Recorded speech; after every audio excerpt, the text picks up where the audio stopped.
Greetings. I'm Diana, or Lighthawk. What is life really like on other planets and spheres?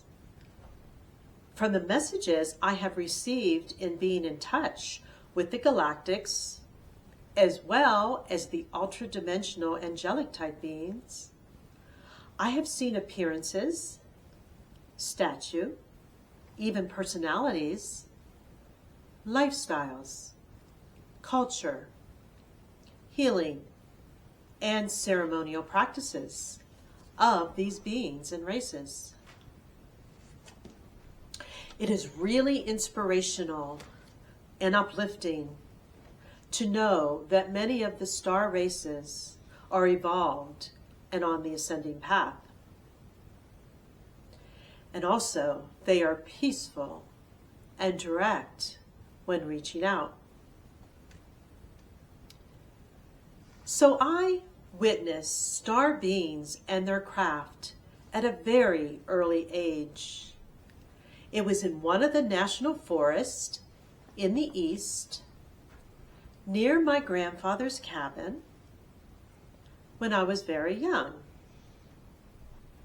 We were driving home at night after an excursion on a country road with spotlighting deer. We had turned into a very wooded area and had shut off the spotlight, as well as starting to drive more slowly to avoid hitting any nighttime animals. Off to our left, we saw a very bright light, non-natural looking, coming from an area that had a lot of downed trees. So my grandfather pulled into this space in front of some large logs that were laying on the ground. We heard a whirling noise, and the light was rotating and getting brighter. I jumped out of the car and went closer to a small clearing where I saw like a small medium-sized silver ship, non-human type ship. And it was spherical, but a bit elongated. So there was a female being that had an otherworldly countenance to her, with a sparkling long dress and a thick belt. She seemed to be directing a sensing type machine that hovered off the ground about 3 to 4 feet and was circling around. She had sparkling eyes and shiny dark hair. There was also a male being walking around the ship and checking things out. The female being was communicating telepathically, and I got the impression of Andromeda at that time, and the time seemed to stand still. Then I was quickly pulled back by one of my relatives. But you know, this incident stuck with me throughout my childhood, and I remained sensitive and cosmically minded. A couple years later, I was sitting in my living room looking at some zodiac hanging sculpture on the wall, and I consciously transported to another planet where there was a male and female warrior couple who were my family in another lifetime on another sphere. They seemed to be just wanting to check in with me and were relaying mutual support. However, remaining neutral in their emotions. They were dressed in warrior type clothing, but still seemed mentally and spiritually advanced. Now, throughout the years, I have remained connected with them, and they don't seem to age. Following, I have had many psychic experiences along with witnessing ultradimensional beings with sensing and visions. And over the years, I have become a practitioner concentrating on the quantum realm, and have performed many healings and multidimensional readings for others. I have also heard quite a few stories from my clients in regard to different kinds of contact. So I'm especially appreciative of being connected to the Galactic Alliance and the Consciousness Awakening Network. If you would like a multidimensional reading, check out my website at mountainspirithealing.org.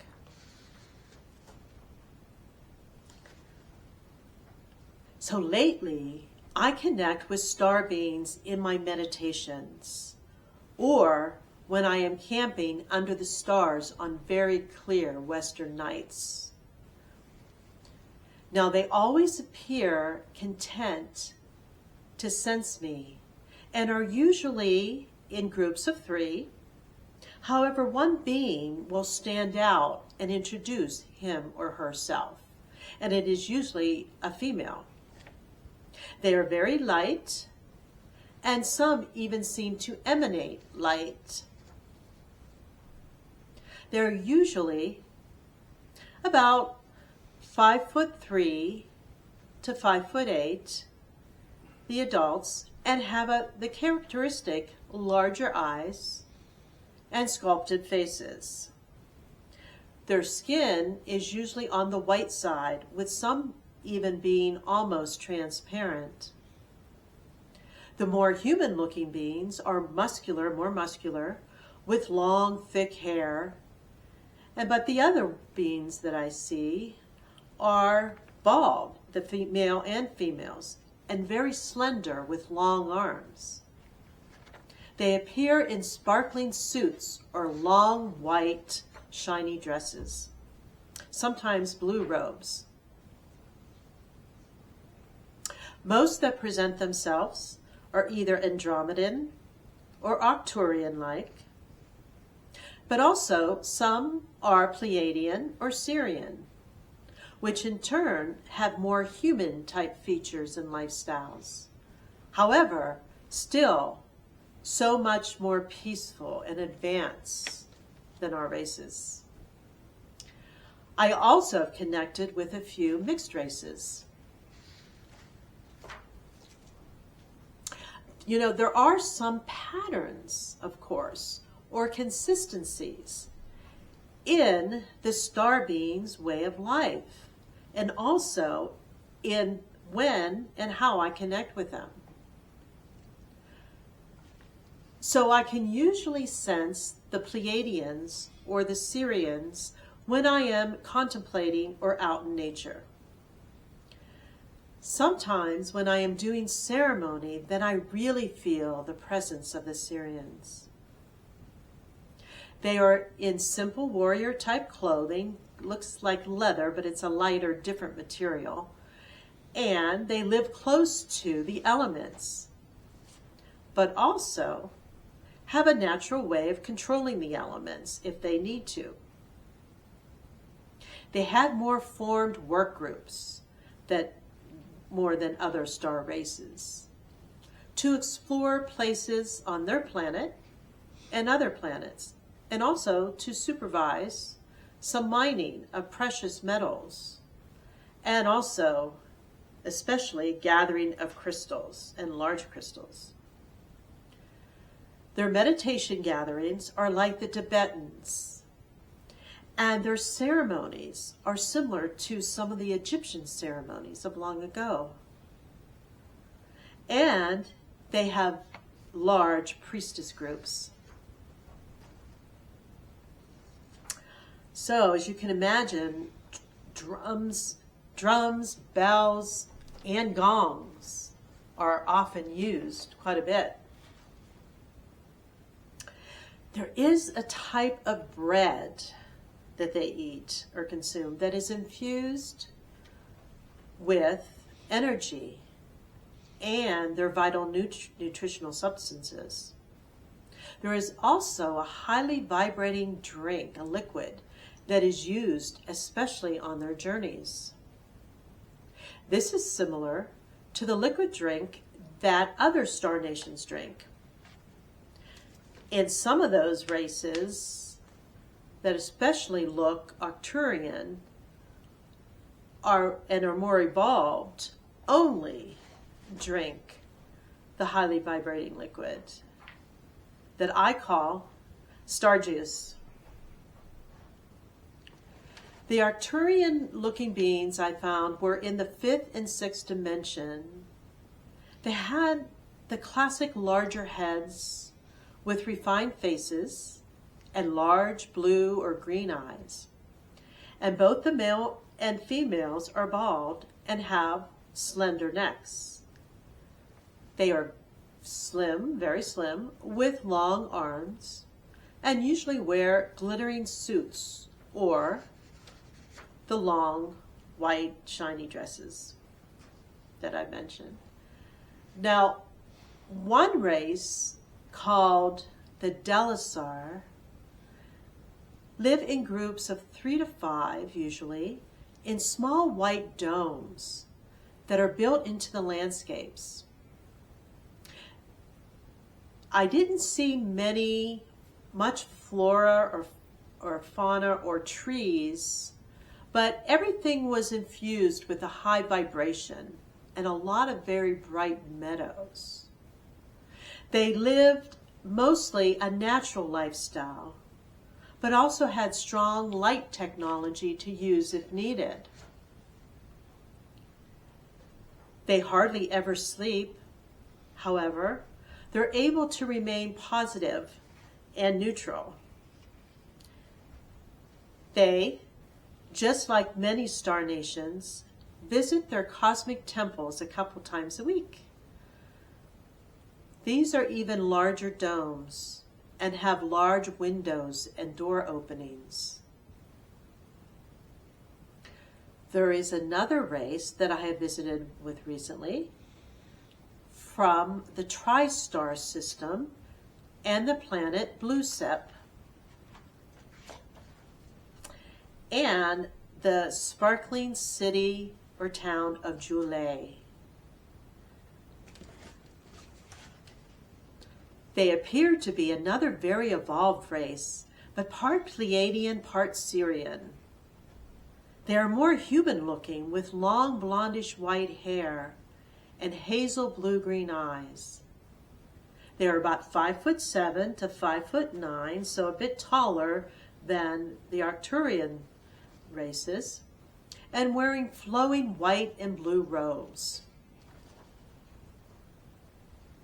They have put much value into sacred space, simple ceremonies, and energy-infused temples that are white and pinkish and are prominent on the landscapes. Their healing space or chamber that is connected to the temple is in a separate building but near, and there are many liquid streams or canals running through. The top floor of the temple, the main temple, has a sacred fire container that never goes out. Each one of their dwellings also have their own altars and are environmentally and naturally immersed in the landscape.